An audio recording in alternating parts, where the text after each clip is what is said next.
આજે આવેદન નિવેદન કરવું પડે, આજે રોજગારી માટે લડવું પડે, ત્યારે અમે આ સરકારોને કહેવા માંગીએ છીએ, આઝાદીના 78 વર્ષ પછી પણ જો આ સરકારો અમારા આદિવાસીઓનો વિકાસ કરવા નહીં માંગશે તો આવનારા દિવસમાં તૈયાર થઈ જજો, ભીલ પ્રદેશ બનાવીને રહીશું.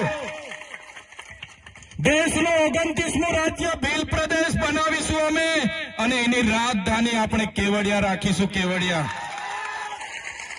કોઈના બાપની તાકાત નથી કે અમારો ભીલ પ્રદેશ અલગ રાજ્ય બનાવતા અમને રોકે.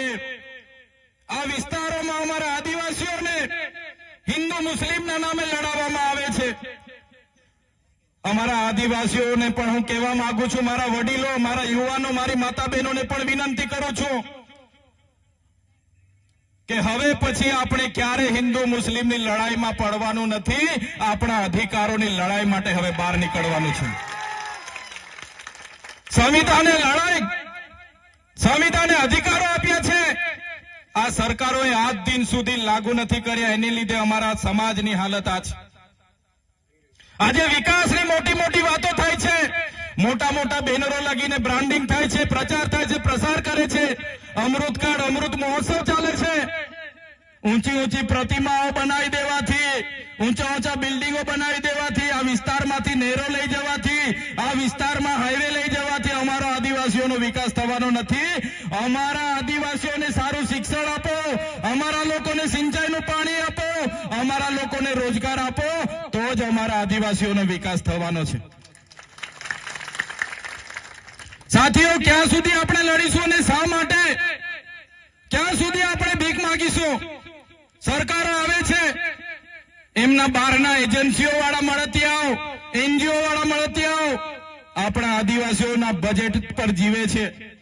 આ વિસ્તારમાં પણ કેટલાક પ્રાંતપાંતી લોકો આવીને નેતા બનીને ફરે છે. એમને પણ કહેવા માંગુ છું, અમારા આદિવાસીઓને અંદર અંદર લડાવવાનું બંધ કરી દેજો. જે રીતે તમે લોટો લઈને આવ્યા હતા, એ રીતના લોટો લઈને પાછા અમે તમારા વતનમાં રવાના કરી દઈશું. અહીંયા લોટા લઈને આવેલા ને અમારા આદિવાસીઓને અંદર અંદર લડાવે છે ને રાજ કરે છે, એવા લોકોને પણ ઓળખી લેજો. જે દિવસે અમારો આદિવાસી જાગશે એ દિવસે આવા લોટા લઈને આવેલા લોકોને પણ ફરી લોટા લઈને પાછા એમના યુપી બિહાર મોકલી આપીશું. આ આદિવાસીઓનું ખૂન છે. અમારા પૂર્વજોએ આઝાદીમાં પણ પોતાનું યોગદાન આપ્યું છે, દેશના વિકાસમાં પોતાનું યોગદાન આપ્યું છે, અને આજે અમારી જમીનો સંપાદન કરી લેવામાં આવે છે, શ્રી સરકાર કરી લેવામાં આવે છે, કંપનીઓને આપવામાં આવે છે. ત્યારે સાથીઓ, હવે કોઈ આવેદન નિવેદન કરવાની જરૂર નથી, હવે કોઈ જિંદાબાદ મુર્દાબાદ કરવાની જરૂર નથી. નર્મદામાં આટલા બધા વિસ્થાપિત થયા આપણા લોકો, આટલા વર્ષોથી દર દર ભટકે છે. અહીંના નેતાઓ ગોળ ગોળ ફેરવે છે, ખોટા વાયદાઓ કરે છે, મંત્રી તંત્રી પારણા કરાવીને જતા રહે છે. પણ મેં તમને વિસ્થાપિતોનો પણ આજના મંચ પરથી કેમ છું, બાલુભાઈ, હવે તમે બધા તૈયાર થઈ જાઓ. હવે ભીખ નથી માંગવાની. આ લોકો જો નર્મદા વિસ્થાપિતોને યોગ્ય ન્યાય નહીં આપશે, આવનારા દિવસોમાં નર્મદા કેનાલ બંધ કરી દઈશું. તૈયાર થઈ જાઓ. અમે આગેવાની કરવા માટે તૈયાર છે.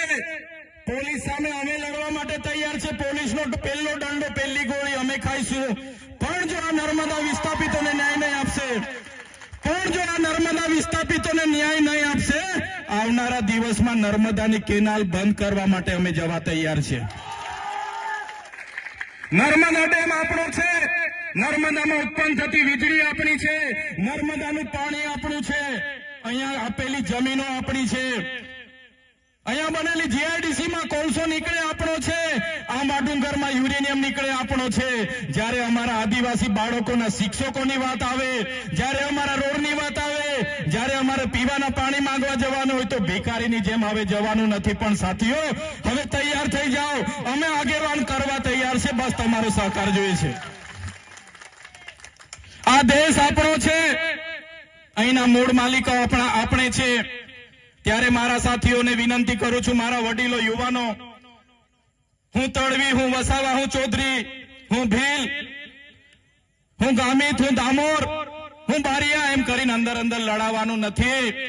આપણે આદિવાસીઓ છે, જે દિવસે આપણે આદિવાસી તરીકે મટી જઈશું તે દિવસે તમને ને અમને કોઈ પૂછવાનું નથી. પહેલા આદિવાસી તરીકે આપણે બચવું પડશે. એક તીર એક કમાન, એક તીર એક કમાન. કેમ કે આજે આદિવાસીઓ પાર્ટીઓમાં વેચાયેલા છે.